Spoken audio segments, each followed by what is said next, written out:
ومع الرفض الحوثي المتكرر لمقترحات استعادة الهدنة، يتوجب على مجلس الأمن اتخاذ موقف أكثر صرامة لثني الحوثيين عن تصعيدهم العسكري الذي ندينه وبشدة، ولإجبارهم على التعاطي بجدية مع المبادرات الأممية والإقليمية لإنهاء الحرب.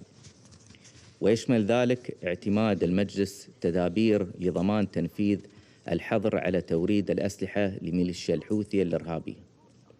ونجدد هنا الإعراب عن قلقنا البالغ أزاء استمرار الانتهاكات لحظر الأسلحة، والتي تشكل تهديداً على الأمن والسلم الإقليميين والدوليين، حيث شهدنا مؤخراً عدداً من عمليات الضبط لشحنات أسلحة وذخائر ومواد متفجرة كانت في طريقها إلى الحوثيين، وتشمل على مكونات تستخدم في الصواريخ والطائرات المسيرة لشن هجمات عابرة للحدود.